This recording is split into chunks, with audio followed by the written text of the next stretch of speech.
Thank you. You all may be seated. Your Honor, all jurors are present. Thank you, sir. Prior to the recess, I did tell you not to discuss this case with any person or allow anyone to talk to you about this case. I presume that admonition has been kept. Mr. Sims, you may call your next witness. Your Honor, the Commonwealth closes its case in chief. Thank you very much. Ms. Exner, you ready to proceed? Yes, Your Honor. You may call your first witness. The defense calls Nancy Wilson. Ms. Wilson, would you step forward, please?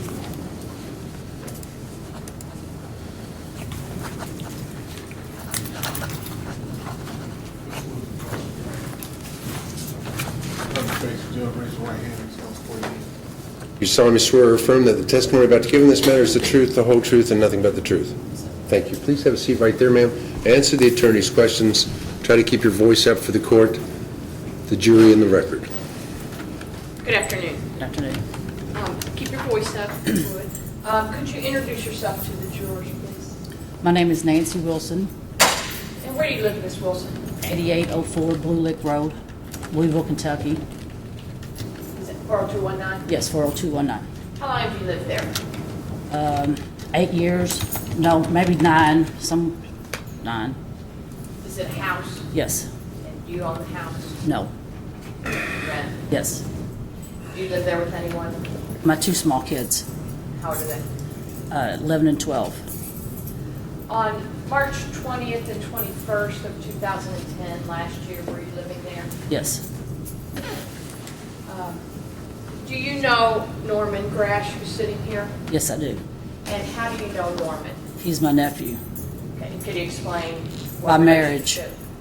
I was married to his uncle. You were married to his uncle? Yes. And no longer are? No, All right. So how long have you known Norman? practically all of his life.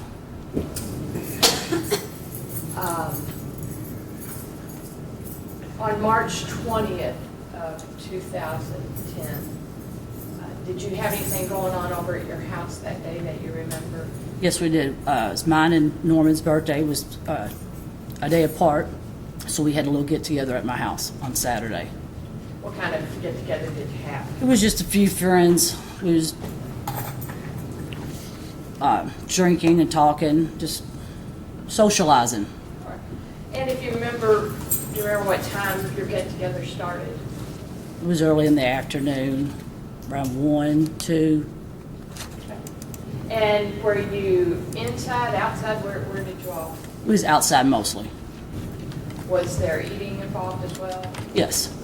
And you said, I believe you said drinking. What kind of drinking was going on? Just a couple of beers, a few beers.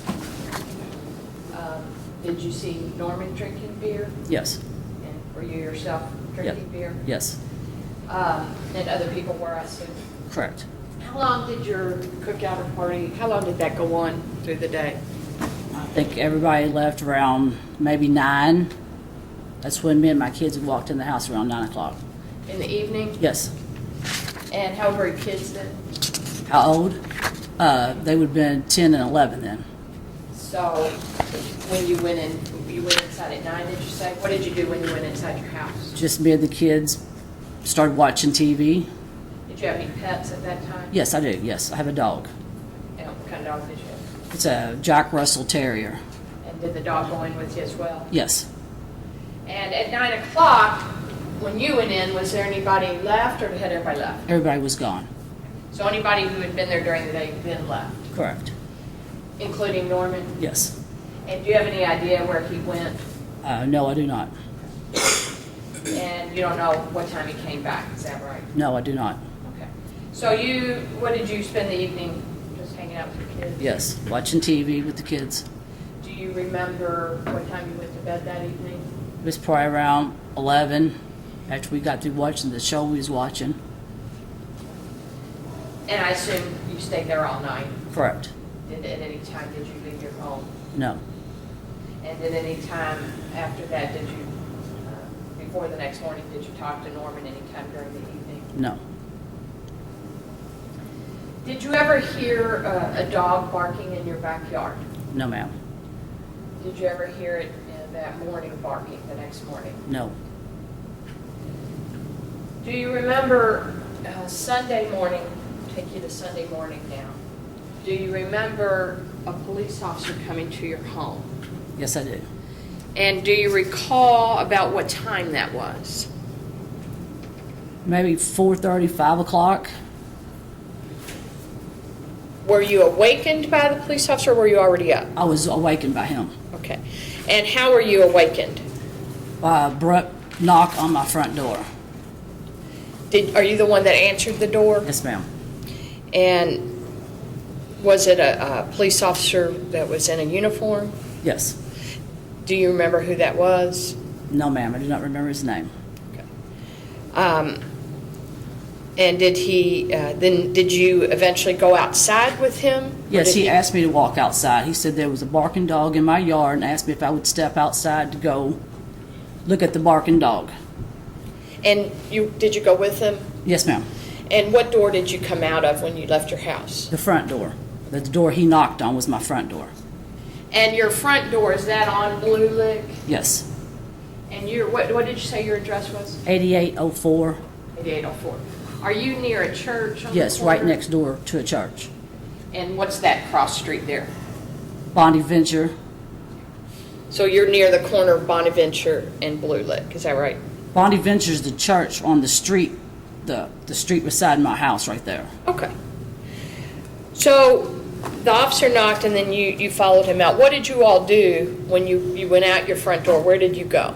He said there was a dog tied up in my back of my yard, and we had proceeded to go around my carport, which my car was inside the carport, and we had walked around.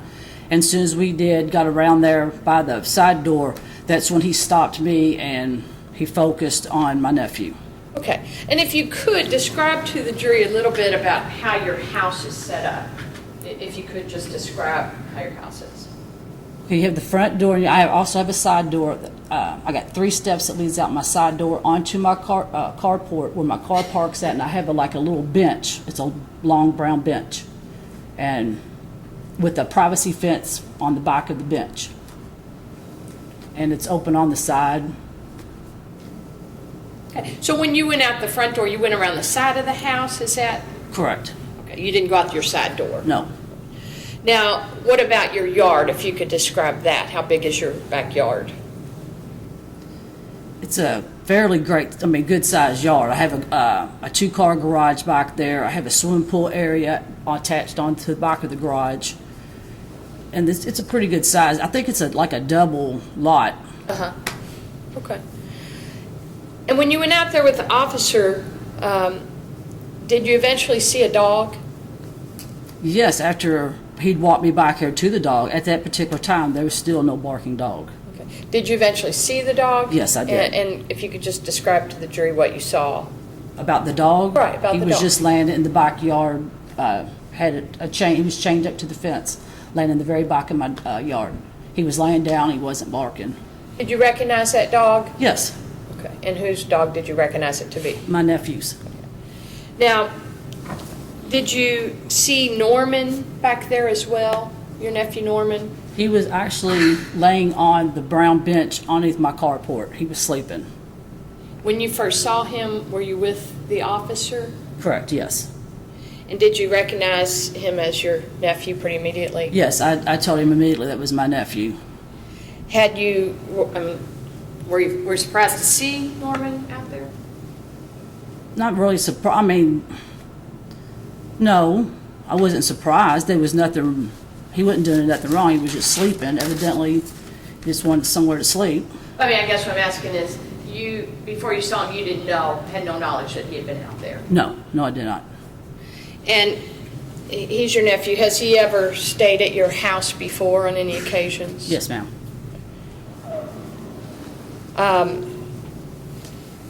When you saw him, you testified that he was sleeping. Correct. Are you the one that woke him up, or who woke him up? Actually, the officer was waking him up. I spoke with the officer. I told him, I said, if it was a problem him being out there, because the officer was there on a barking dog. So I felt like my nephew was we should walk back here by the dog. So the officer, then once he started waking Norman up, Okay. he wanted And to ask him. I'm sorry, you weren't involved with trying to wake him up or anything like that? No, But you were out there observing the officer and Norman, is that right? Correct. And you were out there until he was arrested and taken away? No, ma'am. I was out there for a little bit until another officer came, and then the officer that was there first said I could go back in the house and that they would, get me if they needed anything else. So I'd walk back in the house after Norman had gotten woken up. And then you didn't come back out? No, but I did look out my side door because I was curious on what was going on. Of course, it was my house. It was my nephew. So I observed looking out the side door that the police officers was going through my garbage. And I just went back in the house. I thought, well, they're going to come and, knock on my door before they took him away, but they never did. Okay. And when you were out there with the officer and he was waking up Norman, did you see a backpack nearby? Yes, I did. And could you tell the jury what you observed about this backpack? The only thing I got to see, because the officer wouldn't let me walk around it, he said, asked whose backpack that was, and of course I said, it wasn't mine. And then I guess there was a tear inside of it, because that's when the officer started flashing his flashlight down in it, and he told me to back away. I leaned up against my car, because my car was like right there from. It was in the carport, I guess? Yes, ma'am. And had you ever seen that backpack before? No, ma'am. Had you ever seen Norman with that backpack? No, ma'am. Had you ever seen Norman bring any kind of materials over there that you were worried about? No, ma'am. I do not believe my nephew would do that to me and his nephews. Okay. And you had never seen that specific backpack before? No, ma'am. And when Norman was there on Saturday, when you all were celebrating your birthdays, he didn't have that backpack with him? No, ma'am.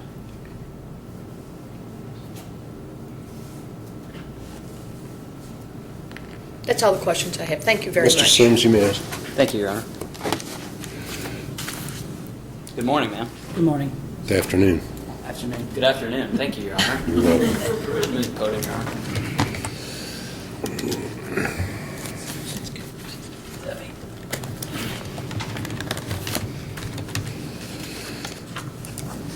Now, we've talked before, is that right? Correct. Okay, and that was sometime back in August, is that right?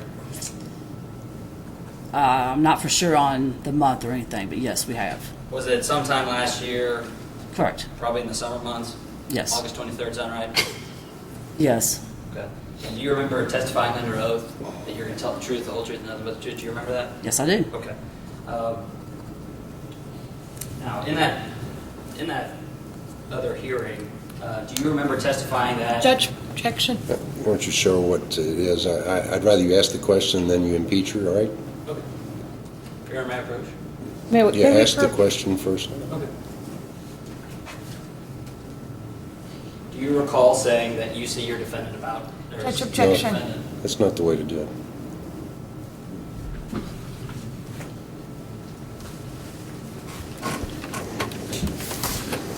First of all, you want to tell her what the page number is, page 19, I guess, and let her know so that she can take a look at where you're going, first of all. Oh, I thought you said to But ask the second, question. I did, but you don't ask a question by reading from the transcript. You ask the question, what she asked on direct examination first, that you're trying to impeach on that. Do you recall testifying a moment ago that this happened? Do you also recall testifying back in such and such a date? I refer you to page so-and-so. Would you like to look at the transcript? And then you got it, Okay. right? Okay? I think I'm going to go a different direction. Oh, tag on it. All right. Go ahead. Go ahead. You so- can.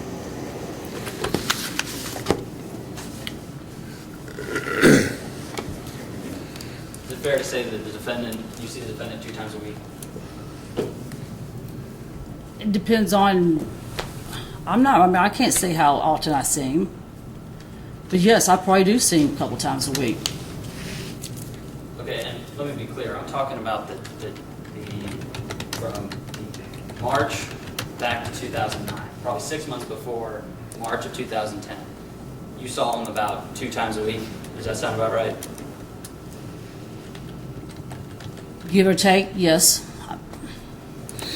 And within that year, from March 21 of 2010 to March 21, 2009, he stayed at your house probably a couple times. Is that fair to say?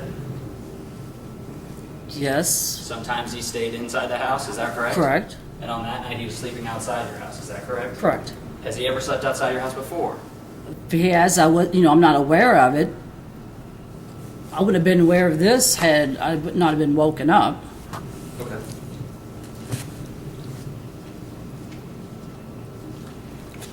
Okay. Now, you testified on direct that you never heard a dog barking on that night, is that right? Correct. You also testified that when you're outside, the dog never barked, is that correct? Correct. I believe you also stated that you saw the dog in the back and recognized it as the defendant. Is that right? As his dog? Yes. After me and the officer had walked back here in the yard, yes, sir. Okay. Now, if I could, I'd like to show you what I have as a transcript of that other hearing. Would you like to take a look at it? Judge. Just direct her to that page, remember where we talked about the I'm going to page? be looking at pages 18, 19, 24 through 26. If you can take a minute and review those. Just ask her questions. You don't have to look at that yet. Just ask your question. Do you recall testifying that the officer told you that he was looking for that dog since 8 o'clock? Correct. Is that your testimony here today? Yes. That's what he said when he knocked on my door. He'd had to complain about a barking dog since 8 o'clock the night before, and it came off Janway. Okay. Yes. Do you also recall testifying at that hearing that you never heard the officer ask the defendant if he could search the person? No. Judge, You never heard of that? I'm going to sustain the objection. Okay. Do you recall testifying? Judge. I'm going to sustain the objection. This has nothing to do with her testifying, Mr. Sims. That's what I'm trying to tell you, all right, what she's testified. You're trying to impeach her with testimony, but you're not doing it the right way. I'm going to sustain the objection as long as you keep that up. And you can't say what the other officer said, even though it was done at that hearing, that particular hearing. It's still a hearsay what the officer said to her, unless you've laid a foundation to the officer. You can ask your officer if he comes back. Your Honor, Rule 6.13 is clear about how a party can impeach a defendant with a prior inconsistency. It's clear to me, too, that you're impeaching her in the improper way. First, you have to lay a foundation for the impeachment, which you have not done. All you're saying is, do you recall testifying? You're not laying a foundation for your impeachment. That's what I'm trying to teach you. Your Honor, may we approach? Yes, sir. The foundation requirements are time, place, who was present. Correct? First of all, I don't see anything in 603. 613. Judge, I don't want to sit here and teach him how to impeach. He's doing it improperly. Go ahead. I'm listening to you. If he wants to say, you just testified on direct XYZ, and she said something different at the other hearing, you were testifying at hearing. All right, let's read it to you, all right, so we all know we're on Okay. the same page. Before other evidence can be offered of the witness having made at another time a different statement, he must be inquired of concerning it, with the circumstances of time, place, and persons present as correctly as the examining party, all right? I did that. Okay? And if in writing must be shown to the witness, with the opportunity to explain it, Okay. okay?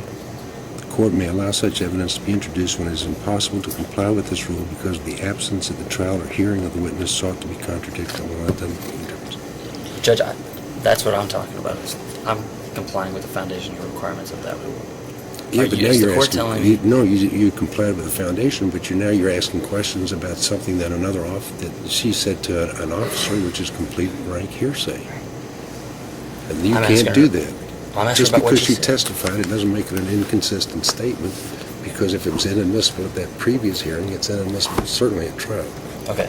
Is the court's ruling that I have not laid a foundation for an inconsistency for me to ask my question? That's correct. Okay, so if I ask her a question and she denies it, then I'm entitled to Yes. ask about what she testified. But you cannot be asking about hearsay questions. In other words, that one question is a prime example. Did the officer say this? Or did you say to the officer and the officer said, That wasn't my question. Your Honor, my didn't you revision of the say, question is... you said, do you recall telling the officer? I I thought you said you recall testifying that the officer never. said. That's what you recall the officer telling you that the dog had been barking since 8 o'clock that night before. Well, that's hearsay. You remember that? Yeah. Okay, so let's move on to something else. Thank you, Your Objection sustained.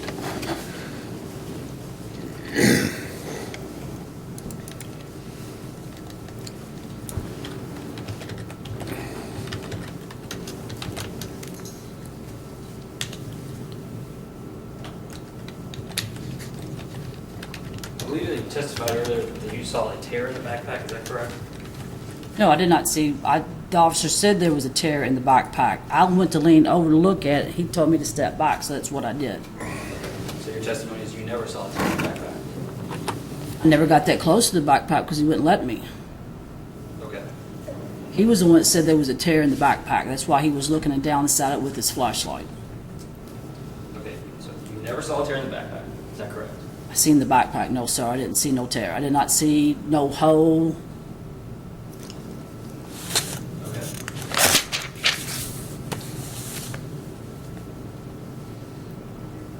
If you could you look at page 25? Your may I approach the witness?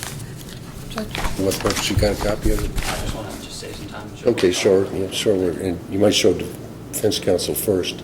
Okay. Do you have a copy, Ben? Yeah, I do. And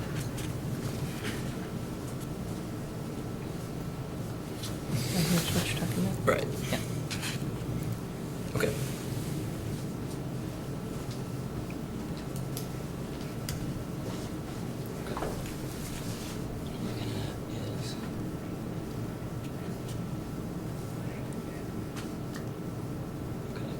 This is the portion I'm looking at. Okay.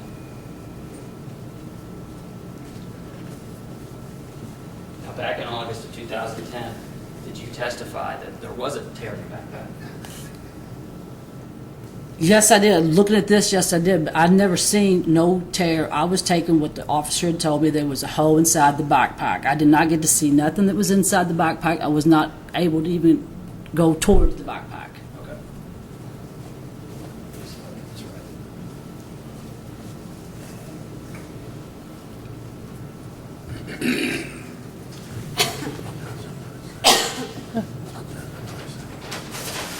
She says there was a hole. 2010. You testify in 2010 that there's a tear in the backpack, right? That's what you testified to. I didn't actually see the hole. I understand. I'm just talking about what did you testify under oath to back in August 23rd, 2010, that there was a tear? That's what the officer had told me. There was a tear inside the backpack. I did not, if you see right here, I didn't see anything inside the backpack, sir. You didn't see anything inside the backpack. My No. question is, what did you testify to on August 23rd of 2010? That there was a tear, that's what the There officer was a had told tear. me. So there's a tear in the backpack when you're under oath in 2010. But let's talk about today. Today. No tear, right? Your truth to this jury is there's no tear, right? I didn't see the tear to begin Didn't see with. the tear. No tear. I'm just taking what the officer said when he came knocking at my door at 4:30, 5 o'clock in the morning on a barking dog. And I said Never there saw was inside no the reason backpack for him to, today. That's your testimony. excuse me? You never saw the back inside of the backpack. That's Can I your see the testimony. backpack now and set it to where I would be standing? Is that possible? No, it's not. Can you please answer the question? And I apologize, Your Honor. I'm sorry. Okay. Let's do this again. Today, your truth is there was no tear. You never saw a tear. I didn't ever see no tear. I didn't You get didn't close see a tear? enough. No, sir, no. Okay. And No. you didn't see a backpack. Yes, I did see a back. Yes, You I saw a did. backpack, but you never saw inside it. No, sir. That's your testimony today. Okay. Didn't see inside.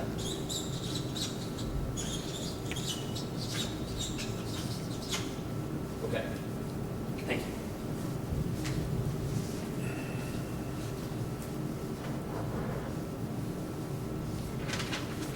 Now, you testified you were looking out your window, right, when they told you to go inside. Is that correct? Correct. Out my side door. Yes, yes, sir. Okay. And when you were looking outside, did you see police officers in your driveway? Yes, sir. Specifically, did you see any officers at your trash? Yes, I did. Yes, sir. Did you see officers going through your trash? Yes, I did. Yes, sir. Did you see the officers tear up your trash? I see them inside the trash. I got big cans. They was inside the trash bags. They brought up my trash and they ripped my garbage bags. Okay. And that frustrated you, is that right? I didn't understand why they was doing that when they was there on a barking dog. My nephew had nothing to do with sleeping out there on my carport. They was there about a barking dog. That's what I don't understand.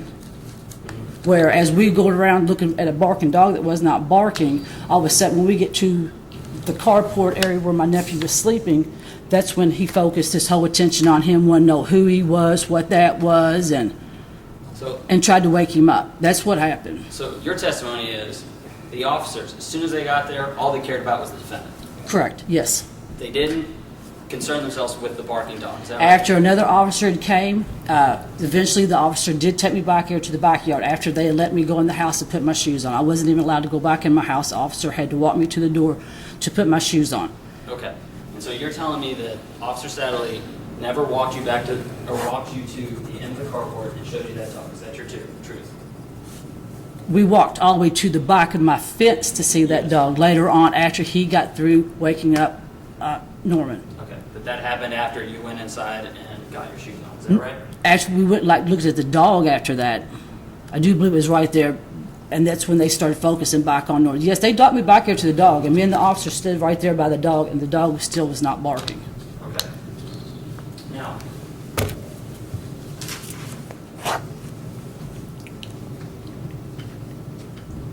you bought Pseudoephedrine before, haven't you? Yes, for a cold, yes, I have. Okay. How many times have you bought Pseudoephedrine? Judge. Sustain the objection. No. Sustaining the objection. May I approach? Yes.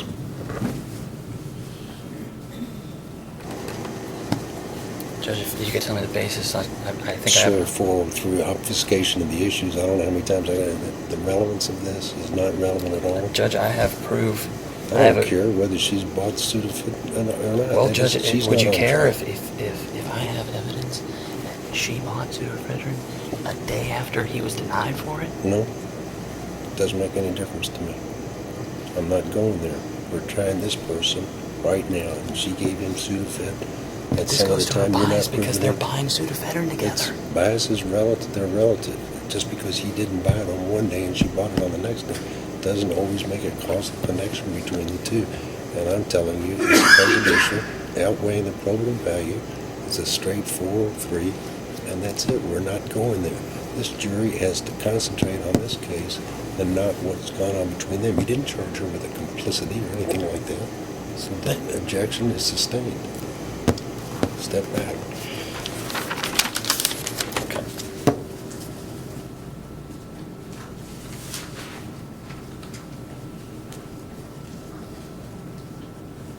How often have you talked to the defendant on the phone since he's been arrested? I don't know, once or twice a month. Okay. If you could you take a look at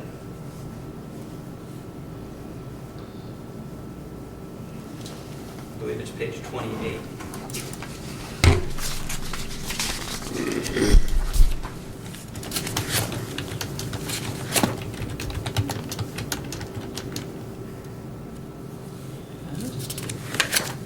Sorry. Excuse me. Question? Yeah. Sorry, excuse me. Page 26.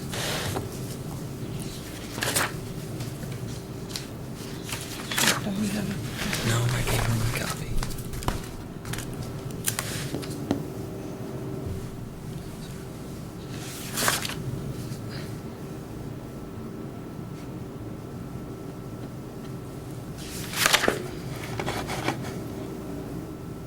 Remember, I approach a witness. I think I've marked it on mine. And I Yes, see yes, sir. misplaced the Mhm. page number. Thank you.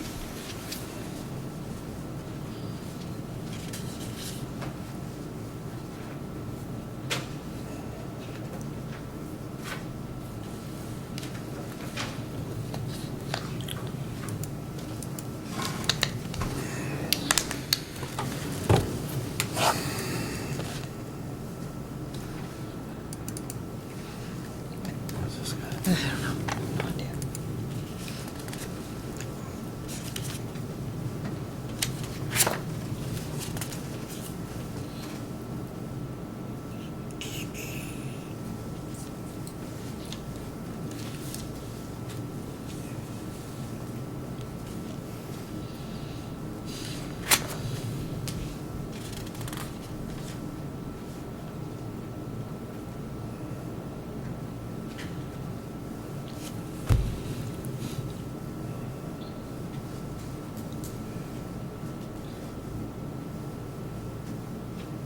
Okay.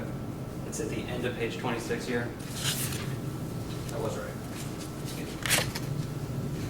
I'm looking at page 26 and 27, the end of it. I'm looking here and here. Okay. So you just testified that you talk to him once or twice a month on the phone, is that right? Yes, now I do. I can't afford to keep answering phone calls, sir. Okay.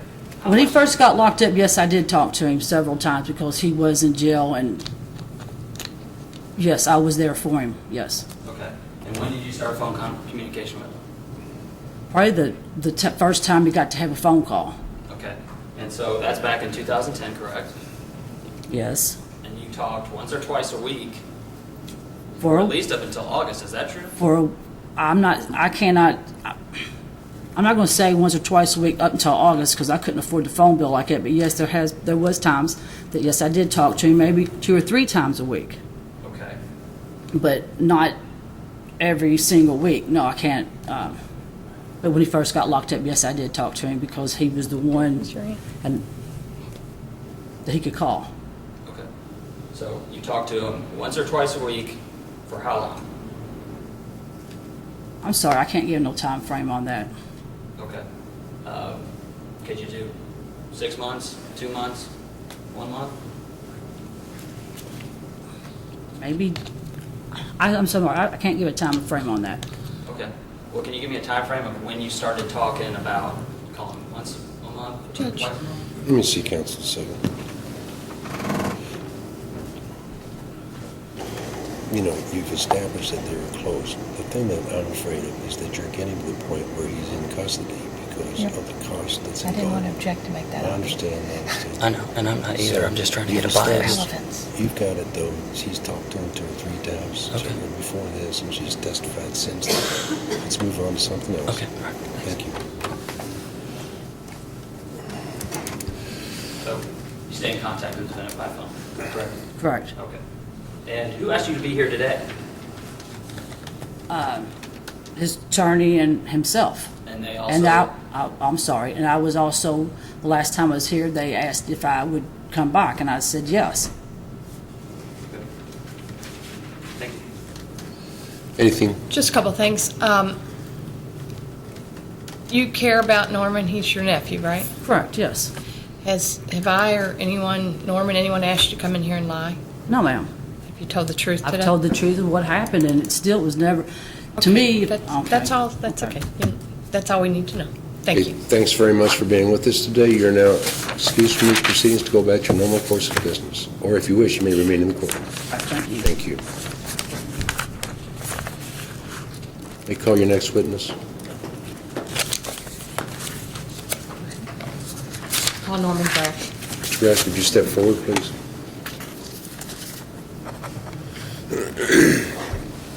If you would, raise your right hand. Do you solemnly swear or affirm that the testimony about to give in this matter is the truth, the whole truth, and nothing but the truth? Yes, sir. Thank you. Please have a seat right there, sir. Answer the attorney's questions. Try to keep your voice up for the court, Yes, the sir. jury, and the record.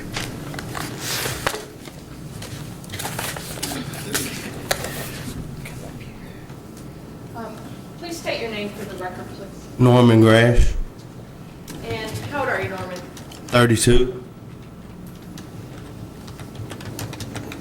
What was your address before this happened?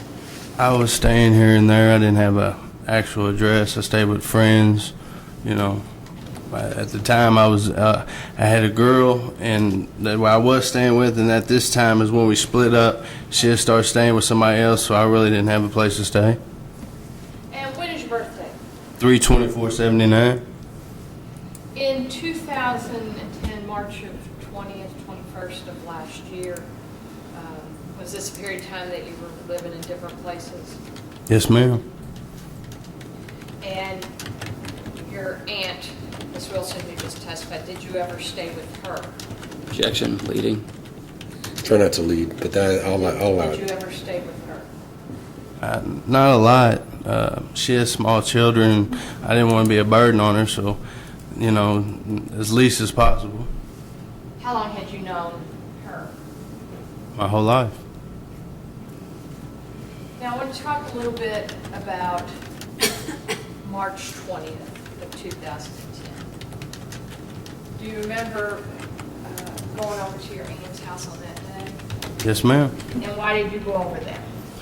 Because her birthday is March 23rd, mine's March 24th, and every year we have a get-together because our birthdays is a day apart.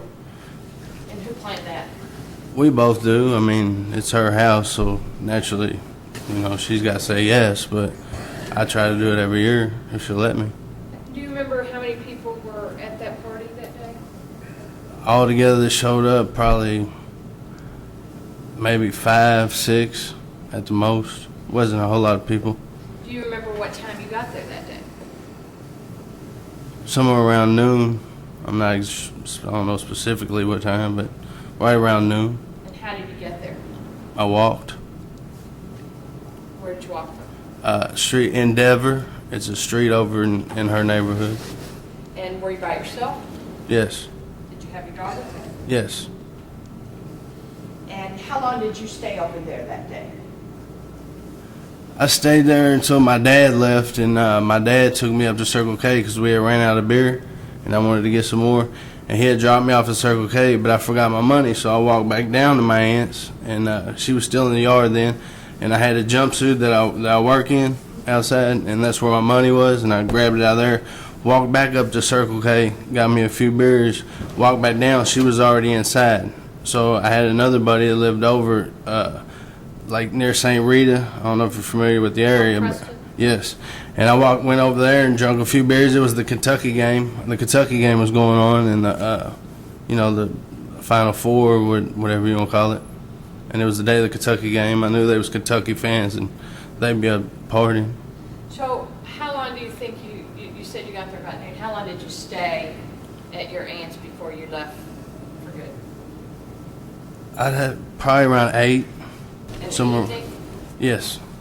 And you just testified that you had been drinking beer. Do you know about how many beers you consumed that day? I say at least 6 or 8 beers before I left. And your aunt, did you say she went in the house Yes. before you left? Her and my 2 cousins went in the house. When I was leaving to walk back up to Circle K, I wasn't aware that she was really going in because she was out there time. We didn't talk much, but I just said I'm grabbing my money and going back to Circle K. So I guess she assumed I was leaving for good.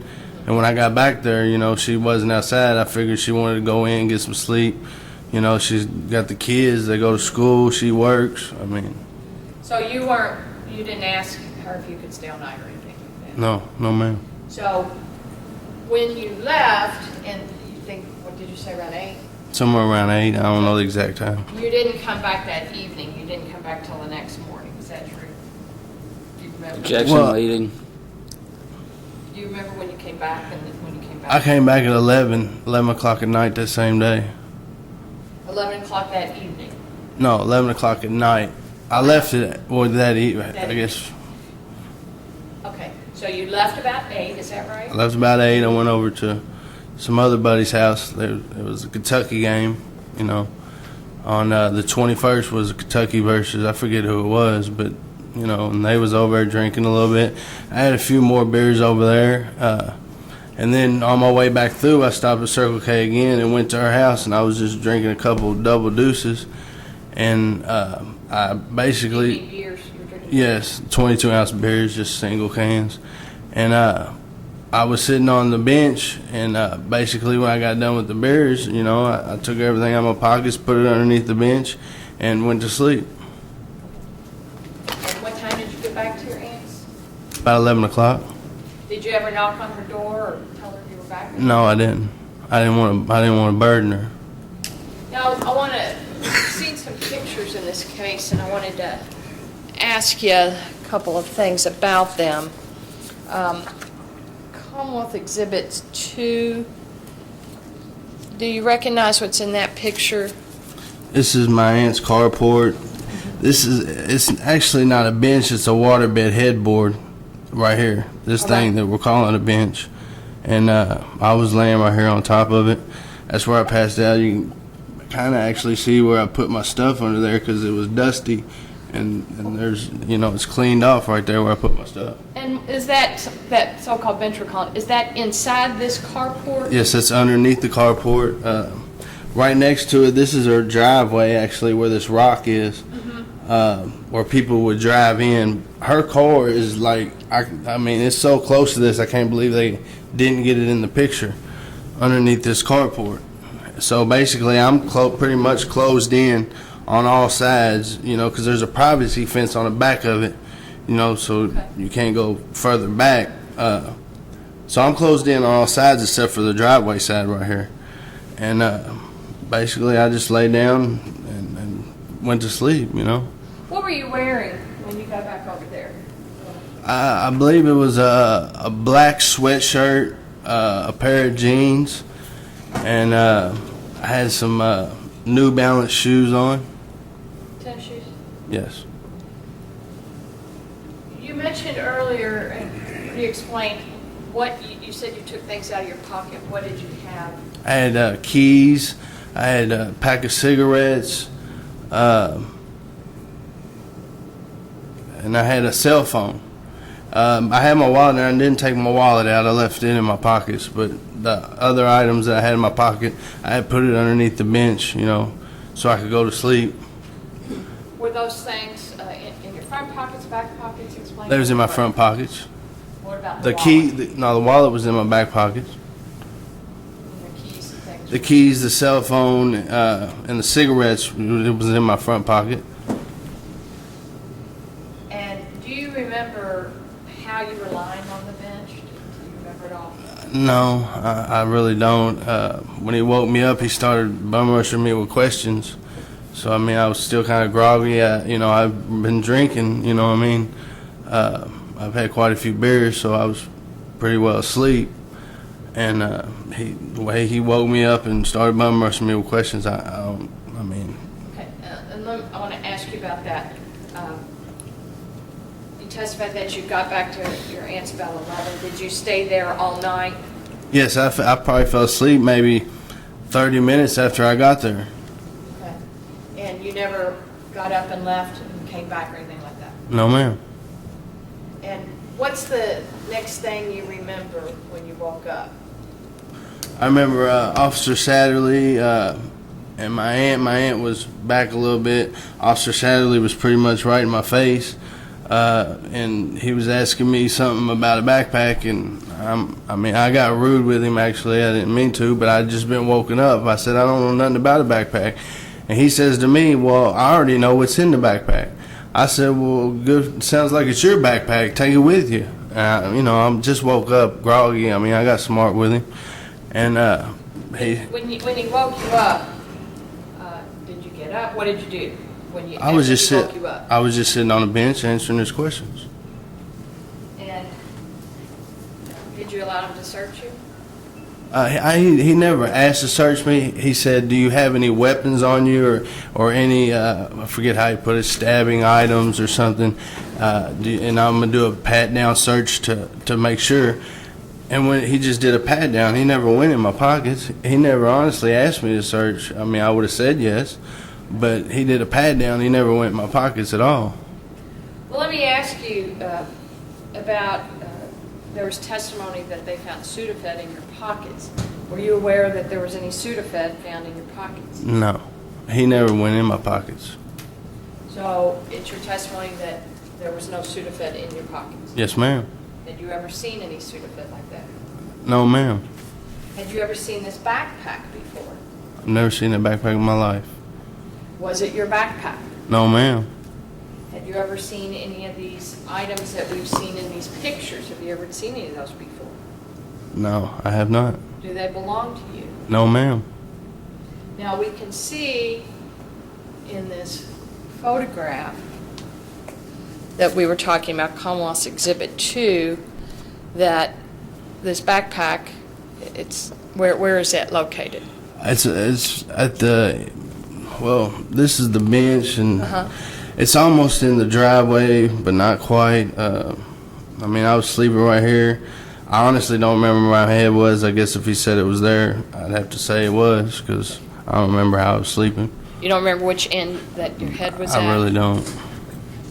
And your testimony is that you don't know whose backpack that is? Yes, ma'am. Okay. And it, clearly in this picture, is it true that it's right near the bench? Yes, it's right in front of the bench. Okay. And you didn't bring that backpack with you? No, ma'am. That backpack was not there when I came, and I sat right here on this bench and drank the double deuces of beer. There was nothing out there.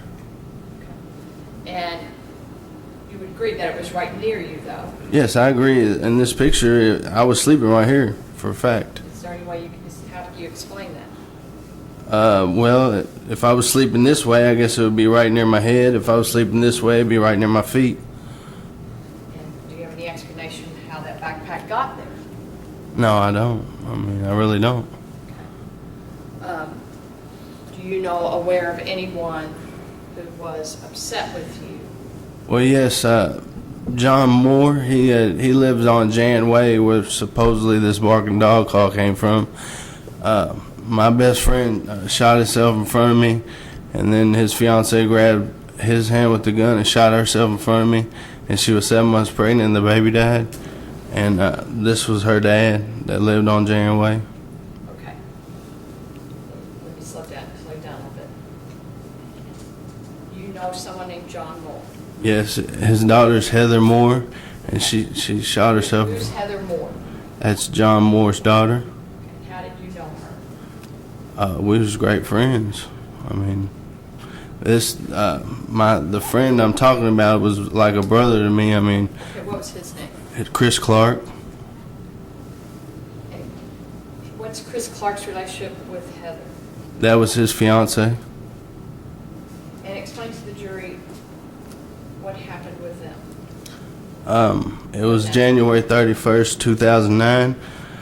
I was at Chris's and Heather's house, and about 5:30 in the morning, I hear a gunshot, and so I got up and I walked in the other room, and his brains was on the floor, and I asked Heather what happened, and she said, "Oh, he's just acting like himself," and basically, then I got on the phone with 911, and she got on the phone with another phone with 911, and opened it on speakerphone. And she was on top of his chest, and 911 told me that they had her on the line. They can't have both of us on the line, so they made me get off. Right about that time, she grabbed his hand with the gun and shot herself right in front of me, and she was 7 months pregnant, and the baby died. And this is. Explain to me how John Moore, how does that go? Because Heather Moore that's his daughter, John Moore's daughter, and he made it known that he thinks that I could. Your Honor, may we approach? No, I'll sustain the objection. That's all right. Don't go into what he told you or made it known to whoever. That John Moore was her father. Is that what you Yes, ma'am. That's her father. Isn't yeah. And do you believe for some reason he was... Objection. I'll sustain the objection, what he believes. Yes, sir.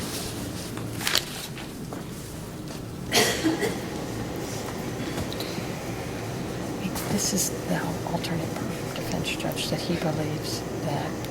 I don't care what he believes. You can argue it. You can argue it. You've got enough there to argue it to the jury. Okay.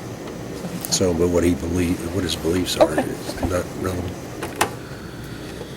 It's At that relevant. time in March of 2010, were you aware of where John Moore was living? Yes, ma'am. Where was that? 8804 or 8504 Jan Way. And is Janway a couple blocks from Blue Lick? Is that the Janway you're talking about? Objection. Could you stop leading the witness and let him I'm going to testify? allow that. Go ahead.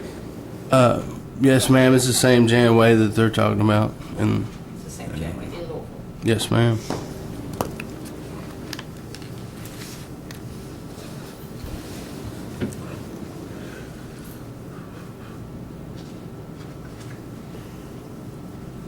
And were you ever fingerprinted in this case? No, ma'am. Were your hands ever tested for anything? No, ma'am. And you were arrested that morning by Officer Saturday, weren't you? Yes, ma'am. I don't have any other questions. Mr. Sims, you may inquire. Thank you, Your Honor. Good afternoon. Afternoon. Okay. Let's talk about some things I think we're going to agree about, but I just want to be clear. Your testimony to the jury is that you were asleep on a bench on 8804 Blue Lick Road. Is that right? 8804 Blue Lick Road, yes, sir. And that's your aunt's house, right? Yes, sir. And that picture that I've introduced into evidence, that's where you were sleeping. Is that right? Yes, right on this bench. And when you woke up, that backpack was in front of you. Is that right? Yes. Okay. It's also true that Officer Sadley did in fact pull that pseudoephedrine out of your back pocket. Is that true? No. No, Did sir. not pull that pseudoephedrine out of your pocket? No, sir. Okay.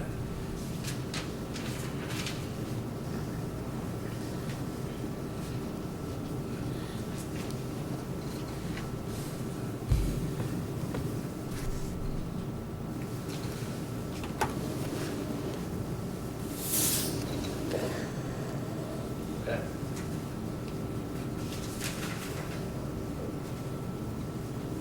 And it's also true that you were there that day, earlier that day at your aunt's party. Is that right? Yes, sir. It was around 9 o'clock. Is that right? No, I left somewhere around 8. Somewhere around 8. Yes. And you returned around 11 o'clock. Is that right? Yes, sir. All right. You were drinking beer. Is that right? Yes. And you had about 6 at the party, right? Correct. And 2 more. Yeah, I had a couple at the Kentucky party, and then on my way back, I had bought 2 more. On my way at the Circle K and drunk them at her house. Okay. And you started drinking around noon. Is that fair? Somewhere around there, yes. And you were drinking those 6 to 8 beers from noon to about 8 o'clock. Is that fair? Yes, yes. And on past a little bit. Okay. And then you drank the 2 beers somewhere between 8 o'clock and 11 o'clock. Is that fair to say? Well, you're getting it wrong. I was at a party, at a Kentucky party with some friends over by St. Rita, and I had drunk some beers over there. On my way back, so it only takes me about 15 minutes to walk from St. Rita to my aunt's house. So on my way back, I stopped at Circle K and got 2 beers. So I had them other 2 beers you're talking about at around 10:15 to 11. My mistake. So from noon to 11, let's total it 8 beers. Maybe a little more. Okay. Maybe a little more. Maybe 10. Maybe. Okay. All right. The officer did not pull those pills out of your pocket that night, right? No, sir. Okay. He never went in my pocket. He never went in your pocket? He never even went in my pocket, ever. Okay. Did the officer open up that backpack in front of you? No, absolutely not. Okay, he never opened up the backpack. No, not in front of me. Immediately, he asked me, about this backpack, and I got smart with him because, I just woke up and stuff. And as soon as he did that, he put the handcuffs on me and put me in the car. Okay. And I went back to sleep in the car because I didn't think nothing of it. I've never seen the backpack before in my life. Okay. Never seen the backpack. It was never opened in front of you, right? Correct. And you testified earlier that when he was talking to you, you were sitting down. Is that fair? Yes. Okay, so you're sitting down and he's talking to you and he's asking you the questions about the backpack, right? Correct. Okay. And at what point are you taken away from this bench? He does his pat down. He does his pat down on me and then puts the handcuffs on me and takes me to the car. Okay.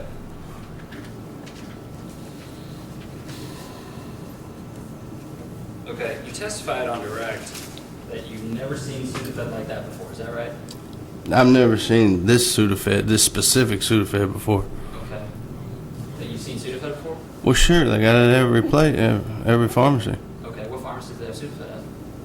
I don't know exactly, but I'd say any major pharmacy. Judge. Right. That was the I don't objection. know. Okay.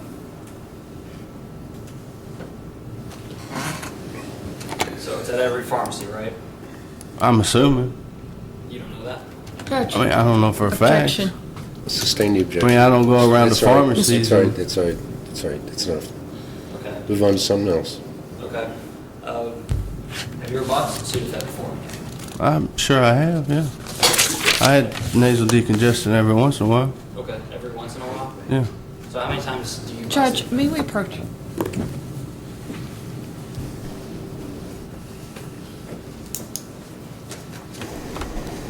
Okay, well, he is not accused of buying Sudafed. He's accused of having this Sudafed with him. Now to start going through, I think he's trying to force him to open some door of his evidence that he talked about earlier about this watch. And he cannot force him to open some kind of door that we, A, don't have proof of, or no notice, and I'm going to object to this line of questioning. You may ask him as it relates to whether he's purchased Sudafed previously. Okay, thank you, Your Honor. But that's it, all right? Not where or when or what. Not where, when, or what. Okay, thank you, Your Honor. Objection sustained in part. You bought Sudafed before, right? Well, sure. Okay. You said you bought it on occasion, right? Anytime I had a nasal problem. Okay. And when you buy it, do you have to present an ID? Yes. Okay. Would it be fair to say that you've tried to buy Sudafed 29 times? Judge? No, sir. No, sir. Judge, I'm going objection. to sustain the objection. I'm going to admonish the jury to disregard that. May we approach? Yeah, I want you to, actually. You see, What's that's the- one what's of the the basis? reasons, one of the Material. reasons that we get for material is because it might be a crime for him to have purchased Sudafed on 29 other occasions. I appreciate all the work that you've done on this case, but the problem is it's not admissible because they had no notice of him purchasing 29 Sudafeds before and being on any sort of watch. Judge. You got it? Oh. Step back. Motion for mistrial. Your motion is point. denied.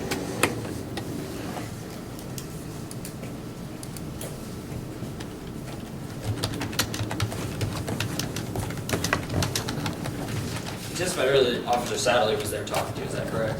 Yes, sir. Okay. Do you recall other officers being there? No, sir. I never seen any officers. He put me in the back of the cop car, and I went to sleep. That's what I was doing, was sleeping. So I continued to go back to sleep. I didn't think nothing of it. Figured he'd come get me and wake me up when it was time for me to get out. Never saw other officers.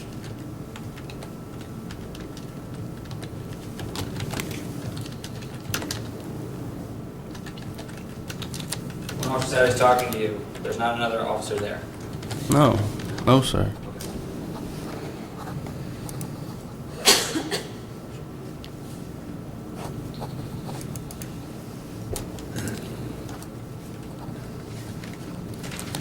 Have you ever been convicted of a felony? Yes. Rest of the acknowledgement.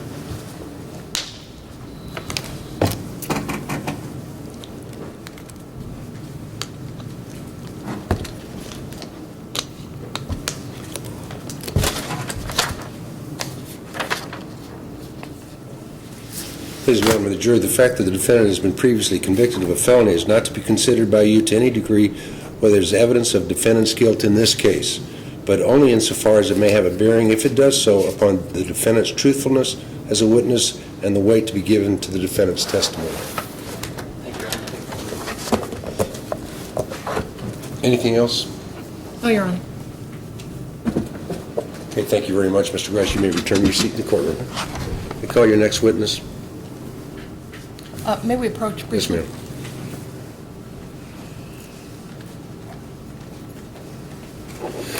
Is that it? That's it, except the officer. I just want to establish that John Moore, Okay. where he lived, and he's indicted for me. That's already in the evidence. I mean, he already testified to it. There's more than Well, that. I think that he he's going arrested to him. testify that he arrested him and that he's charged with methamphetamine, I would imagine is what it is. Yes. I'm going to allow it, but we can talk about it. Okay. Ladies and gentlemen, as you might have noticed, the officer's not here today. He had a long-standing doctor's appointment, and I excused him for the afternoon. I'd also told him that he might be recalled by the defense, and he shall be recalled by the defense, but the fact that he's at the doctor's as we speak, actually. I'm going to recess until tomorrow morning at 10 o'clock. Tomorrow morning at 10 o'clock. we'll have the officer come on the witness stand, and then there may be some additional testimony, but if so, it'd be very limited in proof, and I expect this case to be submitted to you tomorrow morning. Remember the admonition I've been giving you throughout these proceedings: don't discuss this case with any person or allow anyone to talk to you about this case. See you tomorrow morning. Did you have a question? Is that possible to turn in a question for the witness? Too late. It is. It is. You're doing the exact. Sheriff, you want to get this question from this juror, please? Counsel, let me see you all. I saw that quizzical look. You've got to raise your hand up like that.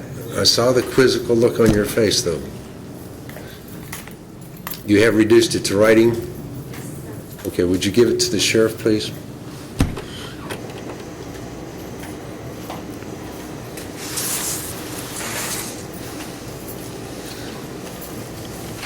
Okay, the juror's question: is the defendant employed? If so, what is his occupation? Let's see.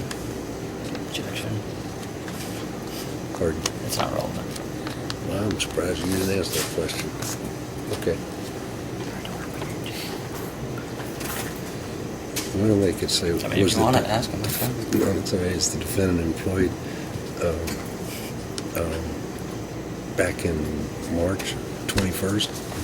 That's when I was curious about that, where he got the money from for the beer. But it's all right. I'm going to sustain the objection by both parties.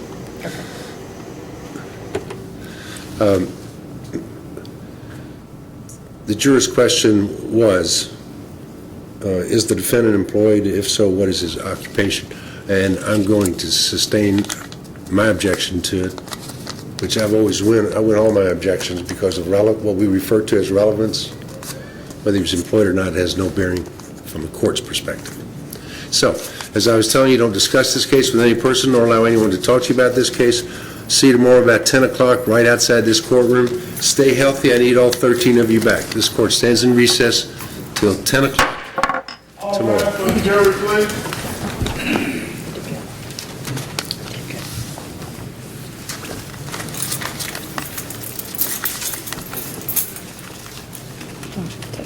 Drop that, okay? I'm not doing that. It's not going to.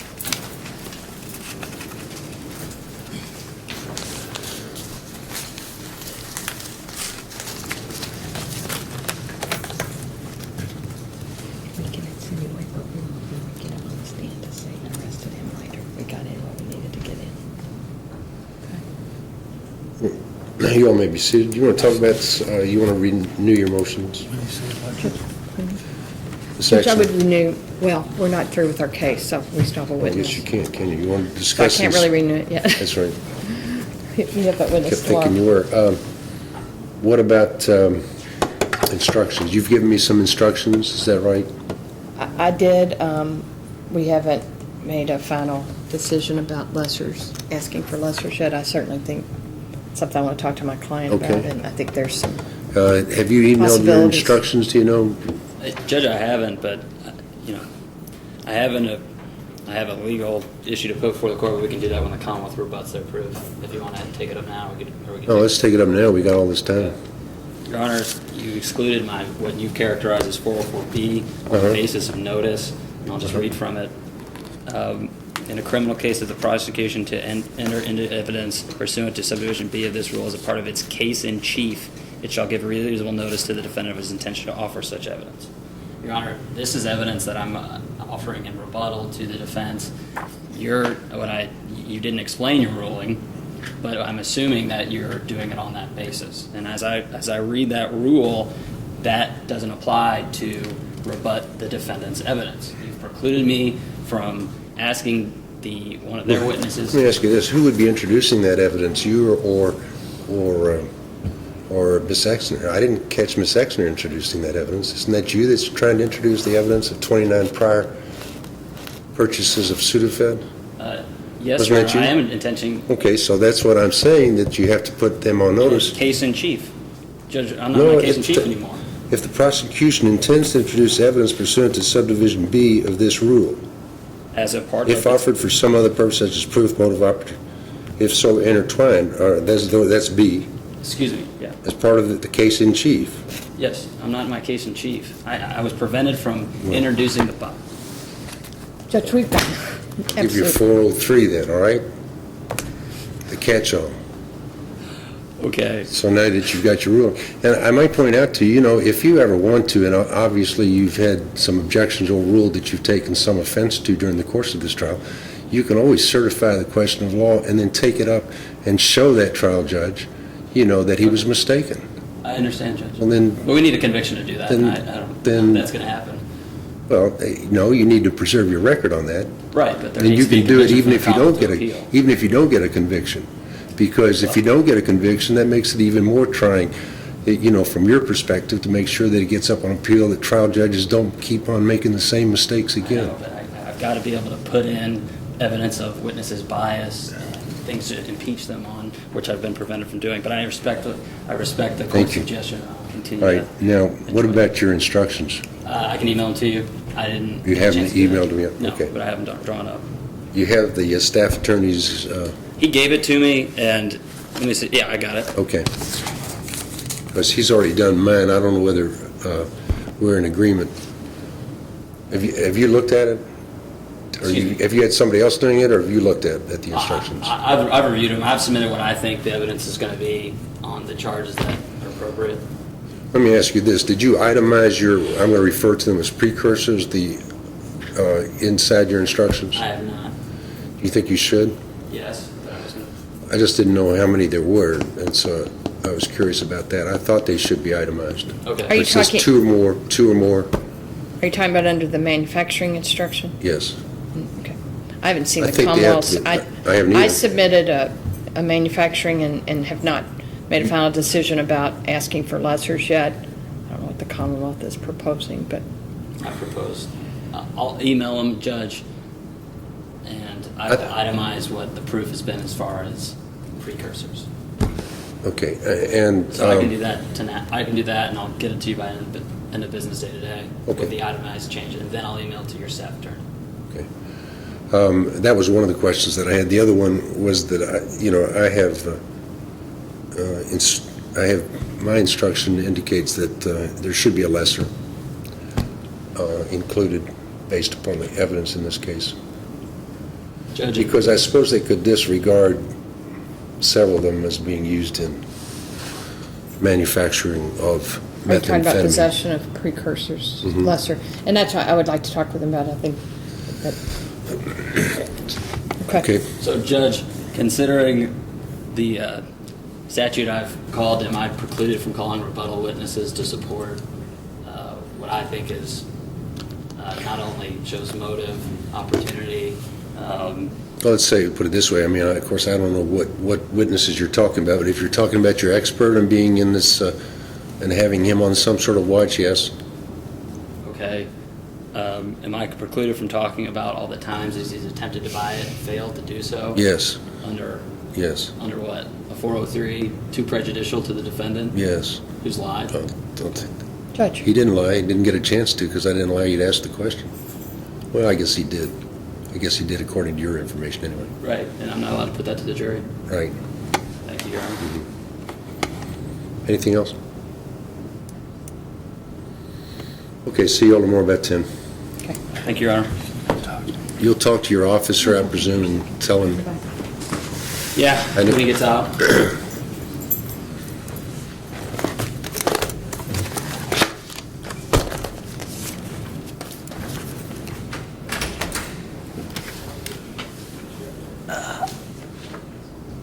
Don, you got something for me?